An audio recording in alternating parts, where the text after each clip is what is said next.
What's something you found out about your significant other years into the relationship that made you reevaluate the whole thing? 9 months into the relationship, I found out he had a court date. He told me it was for assaulting a bouncer. Very soon after, his mother admitted that he had a court date for assaulting his underage relative. When I confronted him about this, he said that the underage girl raped him. When I told him he was full of crap, he went on to admit that she did something for him that I will not say. Soon after, I went into his lawyer's office with him and read the transcript. It turns out he had raped his underage niece twice and just tells a different lie to anyone who asks him why he's in jail. Total piece of crap. I ran very fast, haven't seen him since, and I hope I will never see him again. About 1 year in, he told me he was about to get full custody of his son. I didn't know he had a son. About a year in, I found out she lied to me about getting an STD test. Turned out she had more than one STD, which somehow I tested clean for. There is actually a reason for that. Some STDs have an easier time transmitting from men to women than from women to men. When I had my first child, the pregnancy wasn't a surprise or an accident. We talked and planned. He got a little overbearing during the pregnancy, like insisting on breastfeeding without even discussing it with me. I put it down to new dad nerves and not knowing any better. Turns out that was only the tip of the iceberg. He believed that children were completely and totally a wife's responsibility. He wouldn't change a diaper. He wouldn't pick up the baby when it cried. No way would he get up in the middle of the night. He expected me to work a full-time job plus do all of the childcare.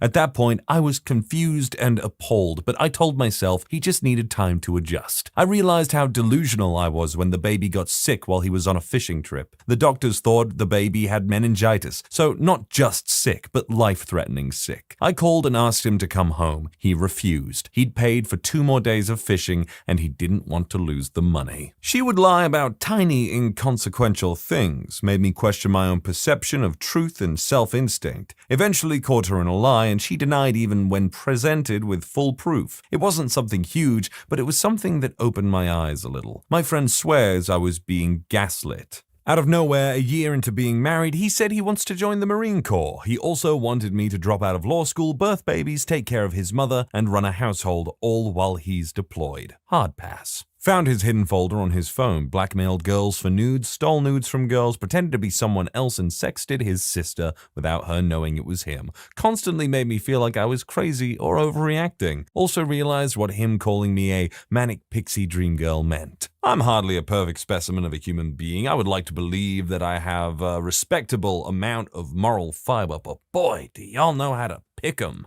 7 years in, after having been married a year, my husband finally confessed to me that he was raped as a child for 6 years by his older brother. It really threw the struggles of our SX life into perspective.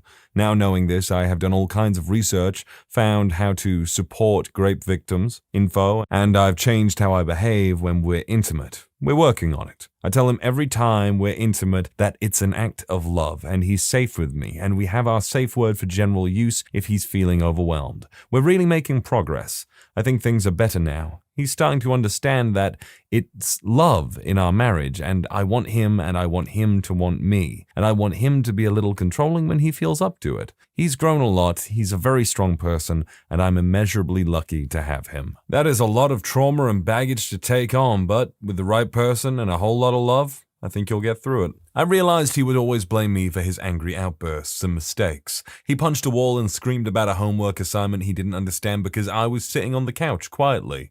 Then after he was finished blaming me and realized I was upset, he became all sad and wanted me to comfort him. What a pathetic human being. I'm glad I've grown past accepting that sort of behavior. That my husband wanted to start fires and kill police officers and was planning on framing me for it so his girlfriend could move in while I did his time in prison for him. We were driving home from a dinner in which we drove separately to, and without knowing it, she cut me off by merging into my lane last minute without using a blinker. I was annoyed at first, but when I recognized it was her car, it made me feel very strange. I think that makes sense. Knowing that your significant other might be really reckless on the road is worrying, concerning, very concerning, especially if you plan to have kids. That she cheated on me and that she lied about being psychologically abused by her father. She lied about being financially responsible and was formulating a plan to murder me. Today, my girlfriend told me that every time we argue, she wants to stab me. Now, she might not mean it, but that is certainly a red flag. That she had been in contact with her exes, met them, and regularly cheated on me with just whomever.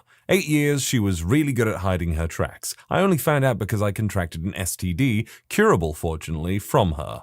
I was really glad we didn't have kids and divorced her, moved away and drank too much. Then I met the most awesome person in the world, who I married, had kids, and didn't know relationships could be this good. Turned out my husband, who was sober from illegal substances and alcohol, had been using booger sugar monthly for the last 15 years, just enough to maintain apparently. We have worked it out, but I was almost gone at that point. He hid a few addictions and withdrawals from me. I forgave him. He stole $4,000 from our joint savings that only I contributed to. I forgave him. He sexted and was trying to meet up with randos, which made me realize I should probably leave. But the thing that made me certain was when I realized he didn't actually want an equal relationship. He expected me to shop, cook, clean, and be responsible for him for the rest of our lives. He pretended to want what I wanted for years, and I was dumb enough to believe his excuses on why he just couldn't do it yet. I demand and I deserve a reasonable equal relationship. Divorce was one of the best things I ever did.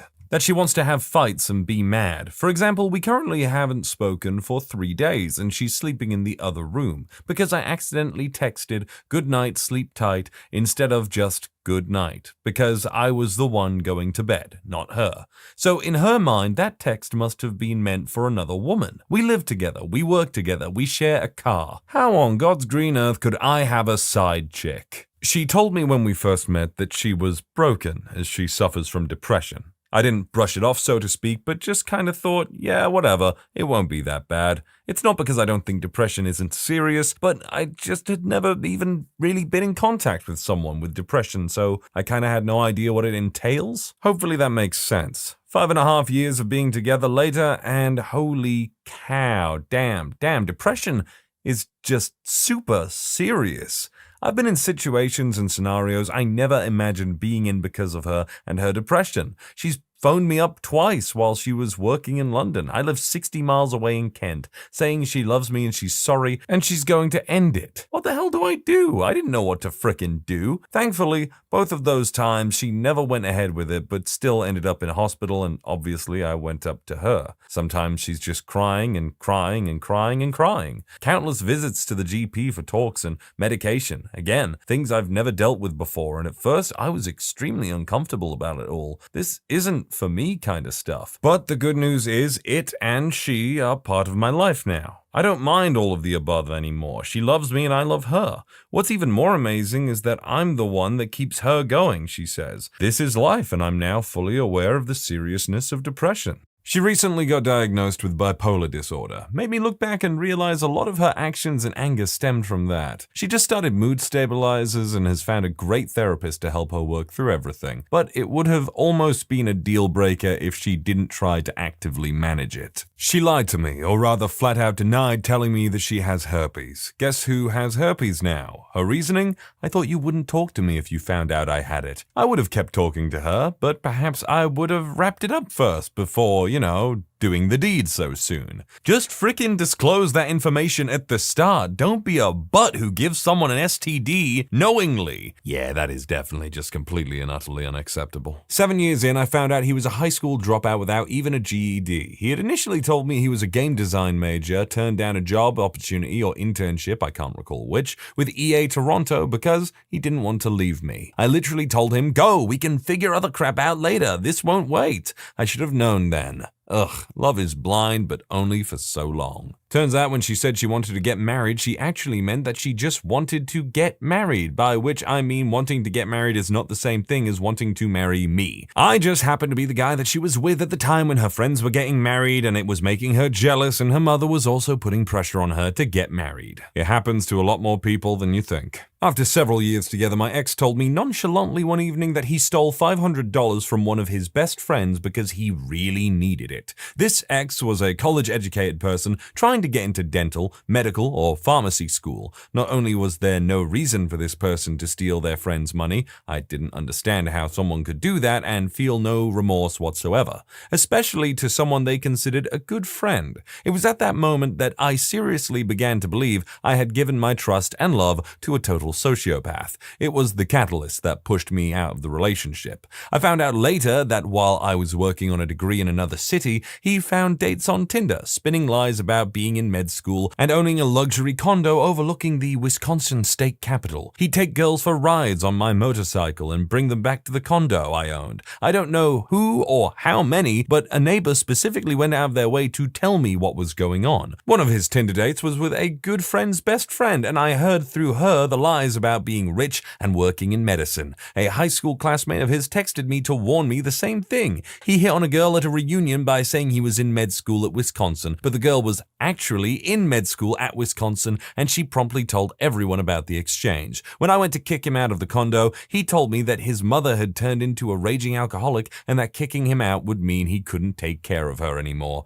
He stole a whole bunch of stuff from me, some of which he still has, and after all of it, he had the gall to text and ask if he could manage my finances for me at his new job in, believe it or not, wealth management. I guarantee you he's stealing from every one of his clients. But when he said he stole from his friend, it really changed my opinion that he wasn't just an insecure millennial trying to find his way between college and the real world. He's a Class A raging narcissist, and holy crap, am I glad he's out of my life forever. A little over a year after being officially together, I finally put together that they had the cancer gene in their family. Despite being crazy in love with her, this made me want to back out because I totally saw a future with her. Her grandpa and dad both had head and neck cancers, 2 aunts and 1 uncle were survivors of ovarian and lung cancer. I knew I wanted kids, and she did too, so there was always this looming fear that our future kids might get it. Still went through because she mattered more to me than all my fears combined. Life plays a cruel joke, and despite having no vices and being an occasional drinker, she got the big C as well. Head and neck, just like Grandpa and her dad. Lost her a little over a year ago. Still no regrets. Still love her a lot. Damn. My wife and I married quickly without getting to know each other much. She was raised in a Mormon home, and I had converted to Mormonism at 18. We played the roles of provider and nurturer in our marriage according to the teachings of the faith. I left the faith about 6 years ago. She stopped attending about 2 to 3 years ago. The very difficult conversation when I left made us talk about things more than we ever had before. We dove deeply into so many aspects of our life, marriage, and desires for the future. I realized after years of marriage that she was actually an incredibly smart, dynamic woman. I loved her a lot before this. I always thought she was amazing, but because of the dynamics of each of our upbringings and the dynamic of the faith, I never realized how intelligent she was. I ask her opinions on things all the time now. We left our faith, ditched most of our baggage from our sexist upbringings, and I realized how great of a lifelong companion I have, and I am ecstatic about this. That he had been cheating on me and racking up debt. We had gotten married and made life plans that he had always known would never come to fruition because of what he was doing behind closed doors. Yet he allowed me to marry him anyway, knowing I was signing up for a life I did not want and that we did not agree on. I would have been the one to bear the brunt of the consequences for his actions. Well, I'm glad you got out of there. He told me from the very get-go that he was diagnosed with Asperger's in grade school, but I just brushed it off because I know many people who half-heartedly claim to be autistic. But a couple weeks ago, I was lying in bed while he was putting away one of his 50 pocket watches in his holding box that he keeps in pristine condition tucked away in his sock drawer. Then he proceeded to pick out a new axe to carry in his backpack full of supplies, and for some reason, it just hit me for the first true time that he is totally, 100% on the spectrum. And it made me think back to the times when he has done things that absolutely infuriate me, and he has no idea he had done something wrong. And suddenly, I could see that he wasn't being manipulative or underhanded. His brain simply works in a different way than mine, and he even tried to warn me of this. I just, for some reason, chose to disregard the information. He is super willing to meet me halfway, even when he doesn't understand why something bothers me. He acknowledges how I feel, and he stops doing it. He is the goofiest, most eccentric ball of love I have ever met, and coming to terms with his autism has made me love him all that much more. Men! I don't know who needs to hear this, but there's still hope! He was always very secretive and a little paranoid. One example, I learned about 15 years into the relationship that his birthday is not in May like he said, but in November. When he moved to the US from England in the 1970s, they had written it down incorrectly in his passport, and he never changed it to his correct birth date. I still don't know why. Every flat and clean surface can and will become a closet space. It was my girlfriend of 2 years last night in town before leaving for college. She told me she was hanging out with her friends, which I was fine with, as we had planned to see each other every weekend. Turns out she didn't see her friends. She hung out with her ex-boyfriend and then left for school the next day and didn't answer her phone for a week. First time I talked to her after she left, she told me what she did and broke up with me. See, this kind of thing is why people have trust issues. That and much worse things. Things that have already been covered in this video even. There's a ton of things I discovered over the years we were together, but the biggest one was how he had lied about his exes. He talked terribly about them and would make them all sound like cheaters and liars or just plain psychopathic. It turns out that's not the truth at all. They were none of those things, and I found out the hard way that it was him that embodied those qualities all along. We have broken up and gotten back together many times over the past 6 years, but it ended for the last time this weekend. Good for you. She is perfectly okay flipping out on the kids. I mean, full on cussing them out and yelling about stuff. I ultimately confronted her about it, and she said, "So everyone else is allowed to express themselves when they're upset, but not me?" We had to have a long talk after that one, as would be expected. Her walls were just too high to ever get through. Intimacy, affection, emotion, romance, all gone, and she was unwilling to change. As can be the case with some to many people for a myriad of reasons, and it can be quite sad. I was just out of high school and was dating a girl. We were fairly serious but young. We went to Subway for lunch, and she was super rude to the poor girl working behind the counter, and after we left, she was saying how stupid she was. Couldn't even make the sandwich right. I started to notice she was rude to lots of service and retail workers. I saw her in a much different light after that. We didn't last very long. I think there's a saying where it goes something like, if someone's nice to you but not to the waiter, then they're probably not really a nice person. We are Texans. He likes beans in his chili, but I've decided I can make it work. 3 years into a 5-year relationship, my now ex-girlfriend finally told me she had a bad eating disorder after I overheard her throwing up after a meal. It was something I suspected in the past and questioned her on, but she was adamant with her denials. This was not the end. In fact, it was really just planting a seed of doubt.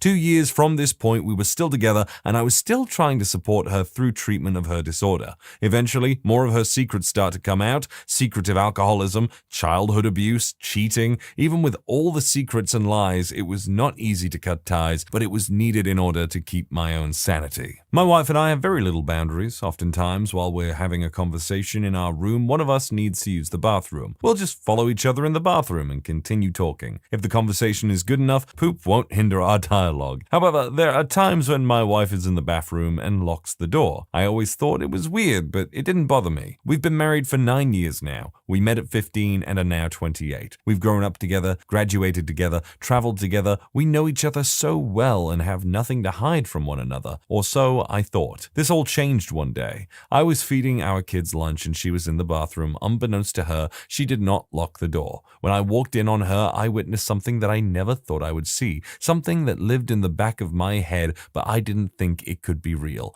My wife of 13 years relationship, 9 years of marriage, 3 kids together, was shaving her upper lip. She is Puerto Rican and has a little peach fuzz that you can't even really notice, and she was shaving it like it was a full-on mustache. She looked at me with this embarrassed look, and I thought to myself, what else is she hiding? I don't know that I'll ever look at her the same again. That one was really cute. I like the tongue-in-cheek nature of it. She would ignore my opinion about anything. It started small, like forcing me to watch movies I didn't like with her. After that, she made dinner with food I disliked, then go to theme parks even though I told her I didn't want to go in a roller coaster. Over the years, it escalated to her saying we wanted at least 3 children. I've never wanted kids, and she knew that. I started to notice I didn't want to spend time with her anymore. It was exhausting. So, bye. We were together for 4 years before she told me she was obsessed with Star Wars. Like, what the hell? That's day one stuff. We could have been going to midnight shows and dressing up. Oh, the squandered time. One of you could have been Chewbacca and the other could be Han Solo. I didn't have much to do with my significant other, now ex's parents, for the first few years. This changed after we were married, and I discovered that she was basically a psychological carbon copy of her father, and I, her mother. Only problem with that was her father was a domineering man who wore his wife down over many years to the point that she was basically mute and offered no resistance to him. What he wanted, he got. My ex was already showing showing a tendency to bully me into supplication, and I realized I was heading down the same path as her mother. I had already started giving up trying to argue about anything with her. I saw my future quite clearly one day and left. To come to that realization, the back and forth and look in the mirror, that must be terrifying. Well, one day I was having a really crappy day at work, headache, annoyed at my coworkers, etc., and was moaning about it to him. Then he shows up unannounced with Advil and my favorite coconut water, which was really frickin' sweet and made my day good again. But then, when I get home, this dude had a new PS4 controller waiting for me, with takeout from my favorite Mexican restaurant. So yeah, reevaluated a whole bunch, and now I'm saving up for a ring. When you subscribe, make sure to hit the bell to turn on notifications. Put the playlist on in the background to finish listening to all the stories. And if you like Am I the Genius, give Am I the Jerk a shot. Linked in the description below.